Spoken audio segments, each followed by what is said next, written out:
இந்த உலகத்துல மனிதனோட பிறப்பு எக்கச்சக்கமான உருவத்துல இருந்தாலும், கிட்டத்தட்ட சாதாரண மனிதனும், ஞானியும் எப்படி அவங்களுடைய சிந்தனைகள் இருக்குங்கிறத பத்தி தான் இந்த பதிவுல பார்க்க போறோம். அதாவது சாதாரண ஒரு மனிதன் பார்த்தீங்கன்னா, எந்தெந்த செயல எப்படி எப்படியெல்லாம் மாத்தி மாத்தி செய்வான். ஆனா ஒரு ஞானி பார்த்தீங்கன்னா, எந்த ஒரு செயல் செய்தாலும் அத பார்த்தீங்கன்னா, சரியான விதத்துல துல்லியமா செஞ்சு முடிப்பாரு. ஆனா, அவருக்கு பார்த்தீங்கன்னா, எந்த ஒரு மன உளைச்சலோ, மனக்கசப்போ ஏற்படாது. அந்த அளவுக்கு பார்த்தீங்கன்னா, அவருடைய மனத்த பக்குவப்படுத்தி வச்சிருப்பாரு.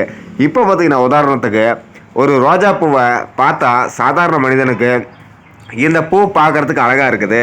இத நம்ம பறிச்சு கொண்டு போய் நம்ம வீட்ல வச்சுக்கலாம் அப்படின்னு தோணும். ஆனா, ஒரு ஞானிக்குமே அதே மாரி எண்ணங்கள் தான் வரும். அதே மாரி பறிச்சு கொண்டு போய் வச்சுக்கலான்னு தோணும்.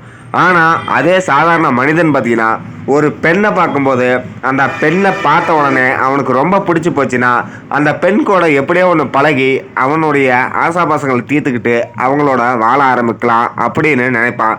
ஆனா, ஒரு ஞானி பார்த்தீங்கன்னா, இந்த பெண் பார்க்கறதுக்கு இவ்வளோ அழகா இருக்கிறாங்க அப்படின்னு பார்ப்பாங்களே தவிர, மற்றபடி அவங்களுடைய ஆசாபாசங்களை தீர்க்கறதுக்கும் நினைக்க மாட்டாங்க.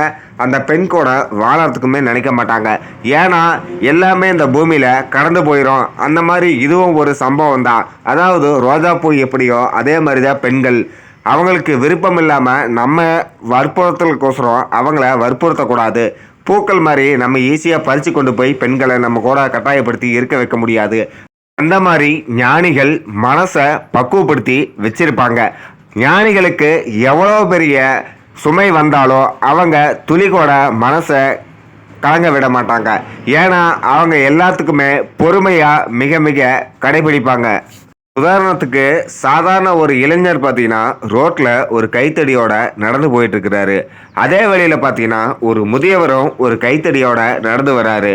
சாதாரண மனிதன் பார்த்தீங்கன்னா எந்த ஒரு விஷயத்தையுமே அந்த முதியவர் கைத்தடி மாதிரி ஆழமா ஊனி நடப்பாங்க. ஆனா ஞானிகள் அப்படி இல்லை. இளைஞர் கைத்தடி மாதிரி எந்த இது இது இல்லாட்டி மற்றொன்று அப்படிங்கிற மாதிரி அசால்ட்டா கையாள்வாங்க. அதாவது எந்த ஒரு விஷயமா இருந்தாலும் அவங்களுக்கு ரொம்பவே பாதிப்பா உள்வாங்கி செயல்படுத்த மாட்டாங்க.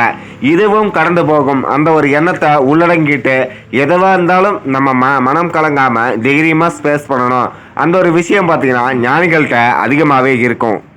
உதாரணத்துக்கு ஞானியோட அவங்க வீட்டில் பார்த்தீங்கன்னா அவங்க தந்தை தவறிட்டாரு. அதுக்கு பார்த்தீங்கன்னா அக்கம் பக்கம் இருந்தவங்கெல்லாம் எக்கச்சக்கமாக கண்ணீர் விட்டு அழுக ஆரம்பிக்கிறாங்க. ஆனால் இந்த ஞானி பார்த்தீங்கன்னா கொஞ்சம் கூட கண் கலங்காமல் நீட்டாக உட்காந்து பாட்டு பாடிக்கிட்டு தாளம் போட்டுக்கிட்டு இருக்கிறாரு. பக்கத்தில் இருக்கிறவங்களுக்கு ஒரே ஆச்சரியமாக போச்சு. என்ன சுவாமி, உங்கள் தந்தை இறந்துட்டாரு, நீங்கள் இப்படி கண் கலங்காமல் துளி கூட கண் கலங்காமல் இப்படி தாளம் போட்டுட்ருக்கிறீங்களே அப்படின்னு அருகில் இருக்கிறவர் போய் கேட்க, உடனே அதுக்கு அவர் சொன்னார், இப்போ என்ன ஆகி போச்சு, அவர் இப்போ குழந்தை பருவத்தில் வந்தார் பூமிக்கு, இளமை பருவத்தில் வாழ்ந்தார், முதுமை பருவத்தில் இறந்துட்டார். இது இயற்கை தானே. என்றைக்காக இருந்தாலும் மனுஷனுக்கு பிறப்புன்னு ஒன்று இருந்தால் இறப்புன்னு ஒன்று கட்டாயமாக இருக்குன்னு தானே. அதுக்கே போட்டு மனசை கல்லாகிட்டு கசக்கிட்டு இருக்கணும். அப்படியெல்லாம் இருக்கக்கூடாதுங்க. வாழ்க்கையோட இயல்பான விஷயத்த நீங்கள் உச்சரித்து பாருங்கள். எதுவுமே அந்த பூமியில் நிரந்தரம் இல்லைங்க.